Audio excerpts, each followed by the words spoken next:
Hello, this is Synder. Welcome to my universe. I'm doing a little unboxing of,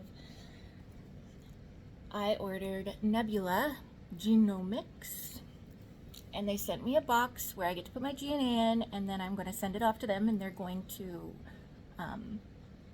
decode my DNA 100 times.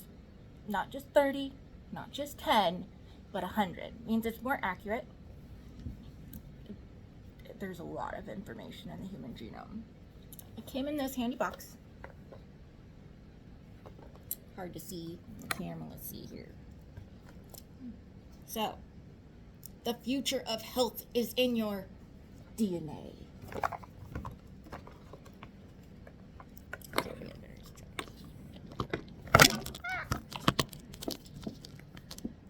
Apologies, I don't do this every day.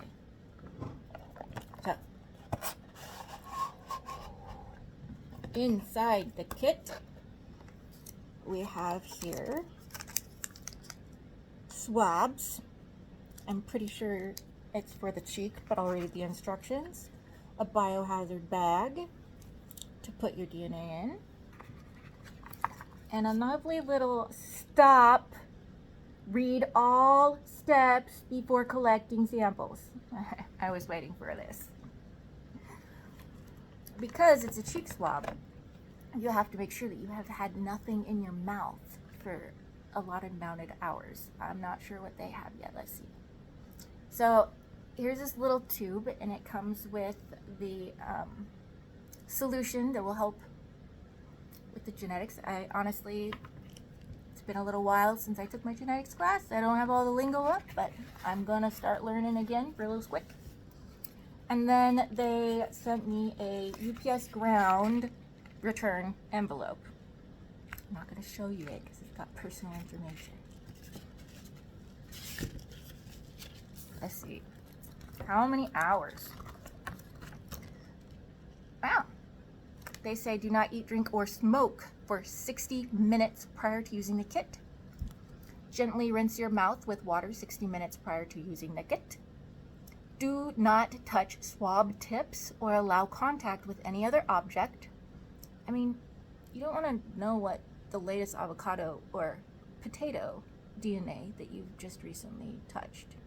Let alone if you've touched another person and somehow you get their DNA, now things are going to get really funky, right? Do not collect samples if you're sick. Yep. If there's a bacterial or viral infection in the mouth, they're going to find that DNA. And it makes it more difficult to sift out the human DNA because, I mean, we have, what was it? Wasn't it like 80 or 90% the same DNA as a fruit fly?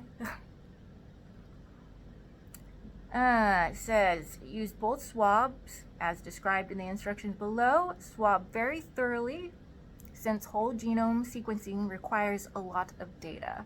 So here we're gonna put it in the cheek, right around here, and just get as much cells off of the cheek. And then you're gonna do the other one with the other swab. Get as much cells as you can. Let's see, sometimes they will actually have you break off the stick of the swab into the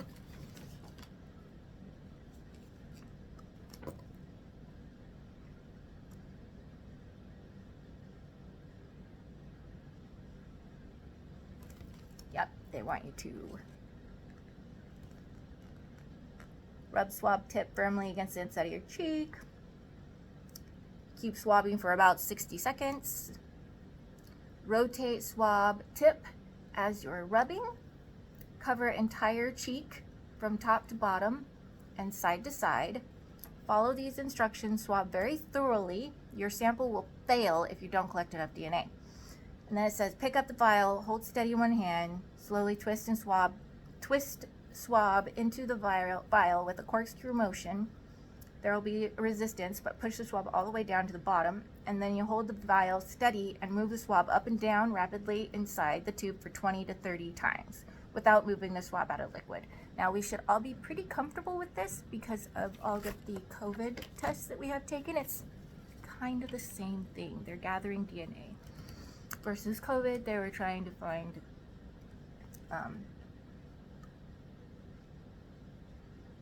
they're trying to find antibodies to the virus or whatever, whichever test you took. Okay, there's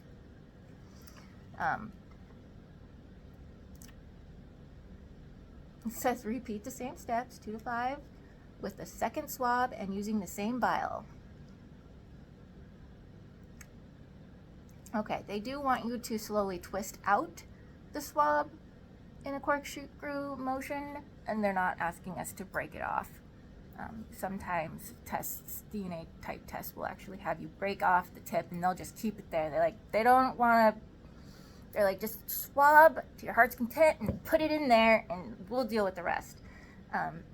If you don't break it off, the swab inside the tube, then you really need to make sure that, like with the COVID test, some of them we would squeeze it and like try and get some of the nasal discharge into the tube.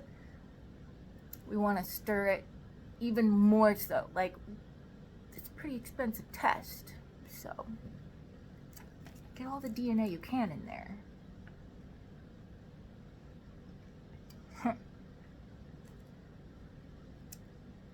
You write the collection date on the biohazard bag label, place the biohazard bag with the vial into the padded return envelope, seal the envelope, and then return instructions. They have return instructions within the United States, and they have returns from outside the United States. But the shipping is not included if you're outside the United States. You know.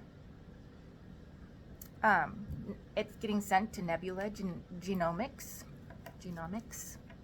Incorporated in Garden City, New York. The last thing they say here is don't forget to register your sample in order to receive your results. You must register your sample at the nebula.org. Your sample identification number can be found on the vial as well as on the sticker on the right. So they give you a little sticker with your info. And then you verify the numbers match. If they do not match, you have to call. So let's see if my little numbers match. I'm not giving you my numbers. We have a match. That is it.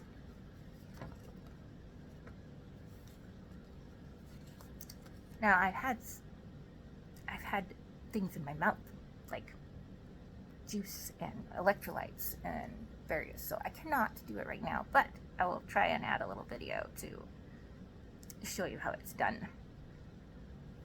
That's all. Thanks for visiting me in my universe. Okay, thanks. Bye.